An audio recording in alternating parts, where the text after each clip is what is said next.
बहुत समय पहले की बात है। उत्तरी भारत के एक विशाल राज्य सौरगढ़ में महाराजा विक्रम सिंह का शासन था। वे एक वीर, न्यायप्रिय और प्रजावत्सल शासक थे। उनके दरबार में विद्वान पंडित, बलशाली सेनापति और कलाकारों की भरमार रहती थी। उनकी वीरता के किस्से दूर दूर तक मशहूर थे। लेकिन उनकी एक और पहचान थी, उनका कोमल हृदय और प्रजा के प्रति अपार प्रेम। महाराजा की पत्नी रानी पद्मावती रूप, गुण और बुद्धि की प्रतिमूर्ति थीं। कहा जाता था कि उनकी सुंदरता चांद की शीतलता और सूर्य की तेजस्विता दोनों को लज्जित कर देती थी। लेकिन उनकी सबसे बड़ी खूबी उनका धैर्य और करुणा थी। वे राजमहल की रानी होकर भी साधारण जनता की पीड़ा सुनने के लिए हमेशा तत्पर रहती थीं। सुखमय जीवन और प्रजावत्सल शासन। महाराजा और रानी का दाम्पत्य जीवन बहुत ही सुखमय था। दोनों एक दूसरे के पूरक थे। महाराजा जहां राज्य की सीमाओं की रक्षा में लगे रहते, वहीं रानी आंतरिक मामलों को संभालती। अनाज का भंडारण, अनाथ बच्चों की शिक्षा और रोगियों की सेवा, ये सब उनके जीवन का अभिन्न हिस्सा था। उनकी जोड़ी को देखकर प्रजा कहती थी, सच्चा राजा वही है जिसके हृदय में धर्म हो, और सच्ची रानी वही है जिसके आचरण में ममता हो। संकट का समय, लेकिन जीवन सदा एक समान नहीं रहता।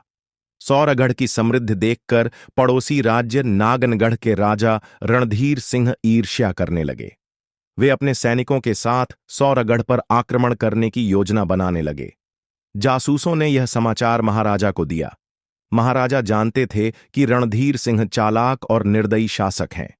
उसने कई बार छोटे राज्यों को धोखे से हराकर अपने अधीन कर लिया था। महाराजा ने अपनी सेना को तैयार किया, परंतु वे युद्ध से बचना भी चाहते थे, क्योंकि वे अनावश्यक रक्तपात में विश्वास नहीं रखते थे।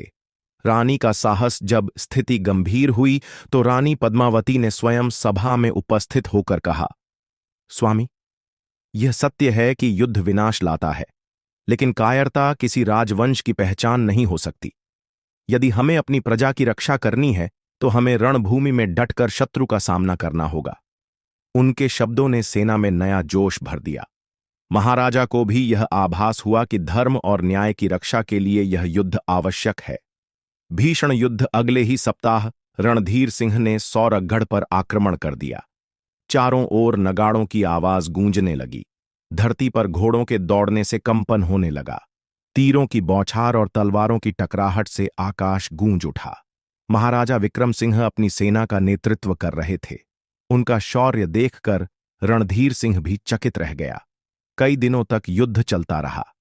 रानी पद्मावती ने भी महल में बैठकर घायलों की सेवा की और सैनिकों के परिवारों का उत्साह बढ़ाया। निर्णायक पल, एक रात रणधीर सिंह ने विश्वासघात से हमला करने की योजना बनाई। उसने आधी रात को छिपकर महल की ओर धावा बोला, लेकिन रानी को पहले ही इसकी आहट मिल गई थी। उन्होंने तुरंत महल की सुरक्षा संभाली और स्वयं धनुष उठाकर दुश्मनों पर प्रहार किया। इतिहास गवाह है कि उस रात रानी पद्मावती ने अपने साहस से न केवल महल को सुरक्षित रखा, बल्कि शत्रु की सेना को पीछे हटने पर मजबूर कर दिया। विजय और अमर प्रेम। अंततः महाराजा और उनकी सेना ने रणधीर सिंह को युद्ध में परास्त किया। सौरगढ़ फिर से सुरक्षित हो गया। प्रजा ने महाराजा और रानी की जय जयकार की। महाराजा ने रानी के साहस की प्रशंसा करते हुए कहा, पद्मावती, तुम न केवल इस राज्य की रानी हो, बल्कि हमारी विजय का सबसे बड़ा कारण भी हो। तुम्हारे बिना यह संभव नहीं था।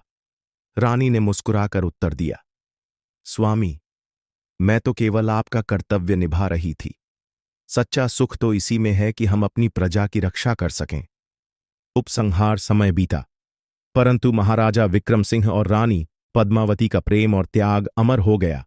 उनकी गाथा आज भी लोकगीतों और कथाओं में गाई जाती है। कहा जाता है, वीरता से राज्य सुरक्षित होता है और प्रेम से वह अमर होता है। यह थी एक महाराजा और रानी की कहानी, साहस, प्रेम और त्याग की मिसाल।